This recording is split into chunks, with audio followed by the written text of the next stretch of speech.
आओ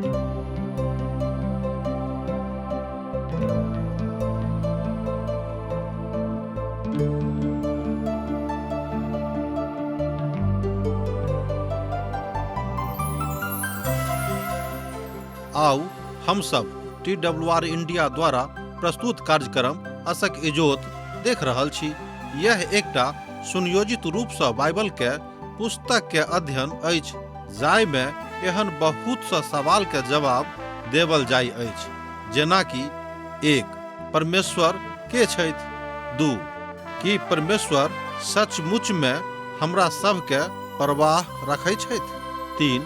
परमेश्वर के हमरा जीवन के प्रति की इच्छा छनि? ई बातों के कृपया देखू आ सुनू, जाहिसँ परमेश्वर अहाँ के ज्योति बनल रहे। आशा के इजोत मैथिली कार्यक्रम में हम एक बेर और अहाँ के अभिनंदन प्रभु यीशु मसीह के मीठ आ पवित्र नाम से कह रहल छी। आजुक दिन हमरा सब 14 भजन से लऽ कऽ 16 भजन के मुख बातक देखब, जाय में पिता परमेश्वर मनुष्य जाति का सलाह दऽ रहल छथि कि हमरा सबके अंतिमो काल में अर्थात दुखों के काल में सावधान रहबाक जरूरत अछि। तैं भजन 14 का भजन 12 के साथ बड़ नीक संबंध अछि, कारण दोनों के विषय वस्तु एके तरह के एके तगा अछि। अहाँ 12 भजन में देखलहुँ हैं जे अंतिम काल में लोग सब कोना के भ्रष्टाचारी भऽ जेतिक आ ईश्वरवादी लोकक अवस्था शोचनीय भऽ जेतिक आ ईश्वरवादी लोकक ऊपर नास्तिक लोकक अधिकार कने कालक लेल भऽ जेतिक। भ्रष्टाचार, दुष्टता आ व्यवस्थाहीन बात बड़ अर्थात तकर वृद्धि संसार में भऽ जेतिक। जतेक अहाँ सोचि सकैत छी जे ओ आजुक दिनक परिप्रेक्ष्य में एकटा साफ साफ तस्वीर हमरा सभक लग ई भजन दऽ रहल अछि। अर्थात ओही काल में सामान्य एकटा महासंकटक काल आबि जाइत अछि आ अंतिम महासंकटक काल आबे के धर लोग अर्थात हमरा सबके बाट जोहबाक अछि वा हमरा सबके बाट जोहऽ पड़त। मुदा हमर आशा अछि जे अहाँ ओहि कालक तऽ नहि देखलहुँ हैं, मुदा प्रभु यीशु मसीह का अपन अर्थात हुनक देही में जे छथि अर्थात विश्वासी लोकनि ओहि तरहक संकट से बचि जेताह। अर्थात ओ अहाँक लालचक काल से बचा लेथिन आ अहाँ को बचा के रखताह। ओ शैतानक कनेक कालक लेल छोड़ि देथिन जे ओ संसारक ऊपर राज करेके।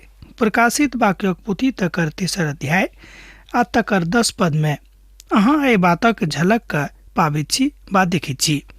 कलीसिया से ऊपर अर्थ होइत अछि अर्थात सत्ता के विश्वासी के लोग अर्थात सत्य पर चलऽ वाला लोगक एकटा झुंड अर्थात जे सच से हृदय से विश्वास करैत छथि किनका ऊपर तऽ यीशु मसीह के ऊपर। ई लोग सब अर्थात ई सब एहि बात में कहियो एम्हर उम्हर नहीं हेता।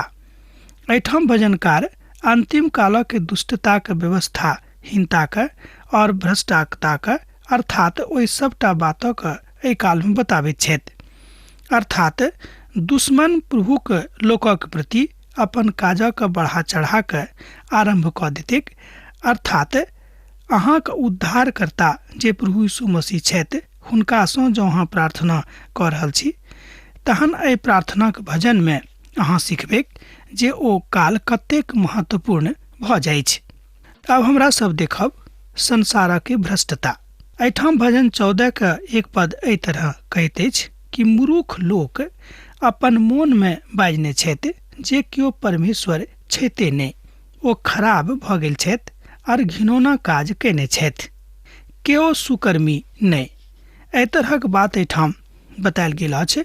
ई अंतिम काल के अर्थात दुख के काल के संकट के काल के चिन्ह अछि कि अंतिम घड़ी में अंतिम काल में लोकक अवस्था लोकक मनोदशा कोन तरहक भए जेथिन। इब्रानी भाषा में मूर्ख शब्दक लेल नाबेल शब्दक प्रयोग कयल गेल अछि। ई बात अहाँक अंदर में एकटा घंटी बजा सकैत अछि, कियाक तऽ नाबेल नामक एकटा मनुष्य छलाह जिनहक शादी एकटा नीक स्त्री सँ भऽ गेल रहनि, जिनहक नाम अहाँ ए पोथी में देखै छी हुनका विषय में पहिल सामुएलक पोथी तकर 25 अध्याय में बतायल गेल अछि। जँ अहाँक लग पवित्र पोथी अछि, हुनक नाम बड्ड नीक रीति सँ बतायल गेल अछि। ओ मूर्ख जकाँ कथा करैत रहथि। नाबेल शब्दक साधारण रूपांतर अछि मूर्खतापूर्ण बात, अर्थात पागलपन। अर्थात एहि दुखक काल में बहुत लोक पागलपनक जकाँ पगलाक जकाँ बातचीत करनाइ आरंभ कऽ देथिक। हमर एक दोस्त छथि जे अईश्वरवादीक संगे बड्ड नीक रीति सँ व्यवहार करऽ जानैत छथिन। प्रश्न तहन ई उठि कऽ आबैत अछि कि नास्तिक आदमी वा नास्तिक मनुख की कहैत अछि। हम तऽ विश्वास करैत छी जे हम ईश्वरक रे जानैत छी, मनुखक लग आत्मा नहि होइत अछि। आ जहन ओ एहि सब बातक हुनका लग बाजैत छथि तहन ओ हुनका सभक कहैत छथिन कि हमरा सब पशुक जकाँ व्यवहार आरंभ कऽ दैत छी, किएक तऽ हमरा सब मनुख थिकौं हैं। आ बहुत बेर हमरा सभक ऊपर पागलपन सवार भऽ जाइत अछि। ओहि काल में हमर मित्रवर हमरा सब परमेश्वर सँ विमुख भऽ कऽ अपन आचरण करनाइ आरंभ कऽ दैत छी, जे मनुखके अमानवीय वृत्तांतक दिस लऽ जाइत अछि। एकटा बात कहब तमसायब ने, केतबो पढ़ल लिखल लोक छथि, ई कथा अहाँक स्मरण होइत कि बहुत बेर पढ़ल लिखल लोक सेहो पागलक जकाँ अमनुखक जकाँ व्यवहार करैत छथिन, अर्थात पशुक जकाँ व्यवहार करैत छथिन। अहाँ सुनने होबे कि अमुक आदमी बड्ड पढ़ल लिखल लोक छलाह, मुदा ओ अपन पत्नीके अपन धिया पुताके मारि देलखिन। एहि तरहक घटनाक्रम हमरा लोकनि सुनैत रहैत छी। ई कोना भऽ जाइ छै? पवित्र पोथी बाइबिल बताबैत अछि कि जहन मनुख स्वयं के बेसी होशियार बुझनाइ आरंभ कऽ दैत अछि आ परमेश्वरक तुच्छ बुझनाइ आरंभ शुरू कऽ दैत छथि, तऽ ओहि काल में एहि तरहक भ्रष्टता मनुख के जाति के मनों में आबैत छनि आर मनुख एहि तरहक व्यवहार करनाइ आरंभ कऽ दैत छथि। परमेश्वर हमरा सभक स्वर्ग सँ देखैत छथि, किएक तऽ परमेश्वरक नजर सैद घड़ी हमरा सभक ऊपर अपन धिया पुताक ऊपर रहैत छथि। ओ परमेश्वरक खोजी छथि वा नहि, एहि तरहक बात हमरा लोकनि तहन सोचनाइ आरंभ कऽ दैत छी। एहि बातक अहाँ देखैत छी भजनक पोथी तकर 14 भजन आ तकर 2 पद में। ओ सब भटक गेल छथि वा भटक गेल रहथि, ओ सब भ्रष्ट भऽ गेलाह, केओ सुकर्मी ने एको गोटी ने। ए बातक अहाँ एहिठाम 3 पद में देखैत छी भजन भेल 14। साधु पौल रोमीक पत्री तकर 3 अध्याय आ तकर 12 पद में एही तरहक बातक विश्लेषण करैत छथि। सब केओ भटक गेल छथि, सभक सब निकम्मा भऽ गेलाह, केओ भलाई करऽ वाला ने एकोटा ने। ए बातक हमरा लोकनि अध्ययन केने छलहुँ हैं रोमियोक पोथी तकर 3 अध्याय आ तकर 12 पद में। ओ सब अर्थात ओ सभक सब भटक गेल छथि, ओ सभक सब निकम्मा भऽ गेल छथि, अर्थात ओ अपन मनक खाली दुनियाक लाभक हेतु प्रयोग कऽ रहल छथि आर अपन ज्ञानक प्रयोग अपन लाभक लेल लाभे के प्रति कऽ रहल छथिन। एहिठाम 3 पद मनुखक नीचता के विषय में अर्थात मनुखक के नीचता के पराकाष्ठा के विषय में बखान करैत अछि। एहिठाम साधु पौल नास्तिक के अर्थात जे केओ प्रभुक नहि मानैत छथि ओहि तरहक लोकक नास्तिक कहल जाइत अछि, हुनका प्रति ओ कहैत छथिन कि समस्त बात में ओ अपन मनक ऊपर राखैत छथि आ परमेश्वरक स्थानक हुनक जिंदगी में जे रहनि वा जे छनि तकरा ओ निरस्त कऽ दैत छथिन, तकरा बिसरा दैत छथिन। मनुख जातिक ऊपर जतेक किछु बाजल गेल अछि तकरा विषय में एहिठाम सेहो खूब नीक रीति सँ बतायल गेल अछि। परमेश्वरक लोकक विरोध में कथा हेतैक, एहि में संदर्भ नहि अछि। एहि बातक अहाँ एहि भजनक 4 पद में देख सकैत छी। ओ सब मात्र प्रभुक विरोधी नहि छलाह, मुदा ओ सब प्रभुक विरोध में कथा सेहो करैत छलाह कि कोनो अनर्थकारीक लग किछु ज्ञान नहि रहैत छनि, जे हमर लोकक एहन एहि तरह से सजा दैत छथि जेना कि हमरा लोकनि दूसरा लोकक दैत छी। एहिठाम कहक अर्थ अछि कि जहन हमरा सब केकरो अईश्वरवादी कहैत छियनि तेकर ई मतलब नहि भेल क्या हुनका छोट कऽ दैत छियनि बा हुनका हम घृणाक दृष्टि से देखैत छियनि बा हुनका समाजक अंग नहि मानैत छियनि।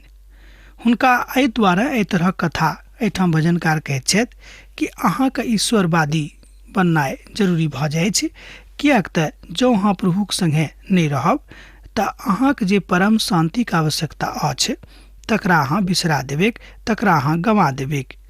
ओतऽ हुनका ऊपर भय छा गेलनि, किएक तऽ धर्मी लोकक बीच परमेश्वर रहैत छथि, सदा सर्वदा रहैत छथि। भजनकार एहिठाम पद 5 में कहैत छै कि ओतऽ हुनका ऊपर भय समा गेलनि, किएक तऽ धर्मी लोकक बीच में परमेश्वर रहैत छथि, सदा रहैत छथि, सर्वदा रहैत छथि। एहि बातक अहाँ एहिठाम 5 पद में देख सकैत छी। अहाँ तऽ दीनक युक्तिक ऊपर हंसी उड़ाबैत छथि, मुदा यहोवा हुनक शरण स्थान छथि। एहिठाम पद 6 में भजनकार कहैत छथिन कि जे किओ दुष्ट छथि ओ दीनक युक्तिक ऊपर हंसी उड़ाबैत छथि, मुदा यहोवा हुनक शरण स्थान छथि। अर्थात आजुक युग में गलत तरहक बात व्यवहार से हमरा लोकनि देखैत छी कि लोकक के विश्वास आ लोकक विश्वासक कड़ी कमजोर भेल जाय छनि। एहिमे जे किओ प्रभुक मानय वाला लोक छथि हुनको कनि दोख छनि, किएक तऽ हुनका ओहि सभक लेल एहि तरहक लोकक लेल प्रार्थना करबाक अछि आ हुनका लग जाकऽ कथा करबाक अछि। तकरा बाद हमरा लोकनि देखैत छी कि भजनकार उद्धारक हेतु प्रार्थना करैत छथि। एहि बातक अहाँ एहिठाम 7 पद में देखैत छी। अब एहिठाम संगीतक एकटा विधान अछि जकरा विषय में हमरा लोकनि एहिठाम स्पष्टता के साथ देखैत छी। नीक रहतैक जे इस्राएलक उद्धार सिय्योन से प्रकट होइतैक, जहन यहोवा अपन प्रजाक दासत्व से पूरा कऽ लऽ कऽ जेताह, तहन याकूब मगन और इस्राएल आनंदित होताह। ए बातक अहाँ एहिठाम 7 पद में देखैत छी। और हमरा संगे अहूँ 7 पदक देखियौक।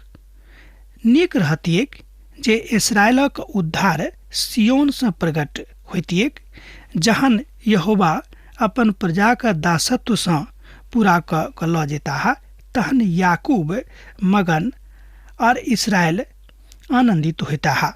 किएक तऽ यहोवा परमेश्वर चाहैत छथि कि अहाँके दासत्वक बंधन से छोड़ा कऽ लऽ जायत। एहिठाम हमरा लोकनि देखैत छी कि एहिठाम जे दासत्वक बंधन आयल अछि ई ठीक पाप से जे अहाँके प्रीति भऽ गेल अछि, पापक बंधन से। एहन पापक बंधन से जाय से अहाँ स्वयं अलग हुआ नहीं चाहैत छी। जँ अहाँ इच्छा राखैत छी, जँ अहाँ प्रार्थना करैत छी तऽ परमेश्वर अर्थात इस्राएलक परमेश्वर यहोवा अहाँके छोड़ेबाक लेल तैयार छथि। यीशु मसीह अहाँके ओहि तरहक बंधन से मुक्ति देबाक लेल अहाँके लगे में ठाढ़ छथि। हुनका से अहाँ मदद मांगि कऽ तऽ देखियौक। सिय्योन अपना लग से उद्धारक कथा के दर्शाबैत अछि आ उद्धारक बात एहि रीति से इस्राएली लोकक में आबि गेलनि, अर्थात एहि तरह से विश्वासी लोकक मध्य में इस्राएली लोगक मध्य में विश्वासक कथा आबि गेलै, उद्धारक कथा आबि गेलै। ओहि काल में कहै छै कि याकूब बड आनंदित भऽ जेताह। अहाँ एहि पदक गलत रीति से नहीं बुझबेक, किएक तऽ ई कहियो कहियो भऽ जाइ छै। अहाँ तहन यह बाजि सकलहुँ हैं जे अहाँ एहि बातक किएक बता रहलहुँ हैं, किएक तऽ बेसी बात लोग एहि रीति से नहीं बुझैत छथि। एहिठाम भजन 15 के एकटा बड छोट भजन अछि, अर्थात एहि कड़ी में तकराई जोड़ैत अछि जे कड़ी भजन 9 से आरंभ होइत अछि। अहाँ जँ भजनक एहि बात से देखैत छी, एहि रीति से देखैत छी तऽ अहाँ भजनक पुरावा वाला अर्थात भजन करऽ वाला एकटा प्रभुक नीक लोक थिकौ हैं। आवश्यक एहि भजनक बुझि जायब, अर्थात भजन 9 और भजन 10 शैतानक लोकक तस्वीर खींचैत अछि, जाय में अहाँ देखैत छी कि कोनाक शैतानक लोग अर्थात नास्तिक लोग परमेश्वर से अलग होयबाक प्रयास करैत छथि। ओ सब घमंड आर अपन ज्ञानक ऊपर ततेक घमंड राखैत छथि आ दूसरा के घमंडक अर्थात विशेष कऽ कऽ परमेश्वरक जे वचनक ज्ञान अछि तकरा ओ घमंडी कहैत छथि, तकरा ओ मिथ्या कहैत छथि आ तकरा ओ बिना जरल इजोत कहैत छथि। भजन 11 एहि शताब्दी के अर्थात एहि काल में जाय काल में हमरा लोकनि छी एकटा ओहि तस्वीरक खींचैत छथि जाहिमे हमरा सब परमेश्वर के ओहि बातक देखैत छी जे परीक्षाक कालमे लोक कोना कऽ नीक रीतिसँ अपन प्रभुक संगे रहि सकैत छथि। भजन 12 में हमरा सब देखैत छी जे परमेश्वरक लोग नास्तिक लोकक बीच में फंसि गेल छथि आ जे महाकलेशक कालक विषय में बखान करैत अछि। और भजन 15 ईश्वरक लोकक बातों में अर्थात ईश्वरवादी लोकक विषय में बताबैत अछि। महाकालक अवस्था में सेहो ओ शांति दियवला परमेश्वरक वचन अछि। आ भजन 14 दुष्ट वा घमंडी और धूर्त लोकक विषय में बखान करैत अछि जाहि भजनक हमरा लोकनि अध्ययन कऽ रहलहुँ हैं। आ भजन 15 ओहि सब लोकक विषय में बताबैत अछि जे ईश्वरीय राज में प्रवेश करता हा। ई भजन ओहि लोकक विषय में बखान करैत अछि जे परमेश्वरक न्याय सिंहासनक लग ठाढ़ होता हा। एहि तरह हमरा लोकनि देखैत छी ई दाऊदक एकटा भजन अछि। हे परमेश्वर अहाँक तंबू में के रहता हा। ध्यान दियौ एहिठाम ई भजनक एकटा पोथी के महानतम भजन में सँ अछि। हे परमेश्वर अहाँक तंबू में के रहता हा। अहाँक पवित्र पर्वत पर के बैस सकैत छथि। एहिठाम हमरा लोकनि 15 भजन के एक पद में ई बातक देखैत छी। पवित्र पोथी बाइबिल में मात्र एकटा पहाड़ी अछि आ ओ पहाड़ी सियोन पहाड़ अछि। आ पहाड़क इस्राएली के क्षेत्र में छल। ओ अपन कथा के कहैत छथि जे ईश्वरक छावनी में के रहि सकैत अछि। प्रभु यीशु मसीह एहि संसार में आबि कऽ अर्थात परमेश्वरक राज्यक स्थापना के बातक बता कऽ परमेश्वरक शांति के विषय में बता कऽ परमेश्वरक प्रेमक विषय में बता कऽ लोकक गदगद कऽ देलनि जे किओ ईश्वरवादी लोक छथि आ इस्राएल तकर केंद्र बिंदु रहनि। आ जे खराई सँ चलैत अछि। आब एहिठाम वचन कहैत अछि कि हुनक भवन में आ हुनक तंबू में के रहतैक जे खराई सँ चलैत अछि और धर्मक काज करैत छथि आ हृदय सँ सच बाजैत छथि। एही तरहक लोग प्रभु के घर में, प्रभु के बाड़ी में, प्रभु के तंबू में, प्रभु के संगति में, प्रभु के देश में बैस सकैत छथि। मुदा जे किओ खराई सँ नहि चलैत छथि आ हृदय सँ सच बात नहि बाजैत छथि ओ हुनका राज में नहि जा सकैत छथि आ नहि हुनका संगे रहि सकैत छथि। जे अपन जिह्वा सँ निंदा नहि करैत अछि और नहि अपन दोस्तक बुराई करैत छथि आ नहि अपन पड़ोसी के निंदा सुनैत छथि। ओ जिनका नजर में निकम्मा मनुख तुच्छ छथि आ जे यहोवा के एहि तरह डेराबे के दृष्टि सँ देखैत छथि आ हुनक आदर करैत छथि। जे सफल खाक अर्थात जे अपन बातक सँ एम्हर उम्हर नहि फिरैत छथि। एहि बातक अहाँ एहिठाम 4 पद में देख सकलहुँ हैं। जँ अहाँक लग पवित्र पोथी बाइबिल अछि तऽ हमरा संगे अहूँ देखियौक। ओ जिनका नजर में निकम्मा मनुख तुच्छ छथि आ जे यहोवा के डरै सँ अर्थात यहोवा सँ डेराबैत छथि आदर करैत छथि। जे शपथ खाक बदलैत नहि छथि किएक ने ओ हुनक काज में रहैक अर्थात हुनका घटे भऽ जाइन। एहिके बाद ओ शपथ खाक पाछाँ नहि हटैत छथि। एहि तरहक लोग परमेश्वरक भवन में यहोवा के तंबू में बैस सकैत छथि आ जिनक नजर में ओ ठीक नहि अछि मुदा परमेश्वर हुनका कहियो अपना लग नहि आबऽ देतनि किएक तऽ जँ अहाँक जिंदगी पवित्रता सँ परिपूर्ण नहि अछि। आ जे पवित्र छथि वह परमेश्वरक सन्मुख में रहता आ जे सचमुच में परमेश्वरक संगे रह चाहैत छथि वह हुनका सन्मुख में रहता। एहिमे कोनो शक नहि थिके। अर्थात जँ अहाँ विनीत सरल सुगम छी तहन अहाँ प्रभुक संगे रहि सकलहुँ हैं। अर्थात जँ अहाँक विश्वास अखन धरि मजबूत नहि भेल अछि तहन अहाँ मजबूत करियौक जाहिसँ हुनक राज में हुनक पवित्रता में अहाँ रहि सकी। जे अपन टाका के सूदी में नहि दैत छथि आ निर्दोषक हानि करबाक लेल घूस नहि लैत छथि आ जे केओ एहन चाल चलैत छथि ओ कहियो नहि डगमगोताह। एहि बातक अहाँ एहिठाम 5 पद में देखैत छी। अध्याय भेल 15। ठीक एहिठाम दाऊद ओहि बातक बाजि रहल छथिन जाहि बातक याकूब बाजने रहैत।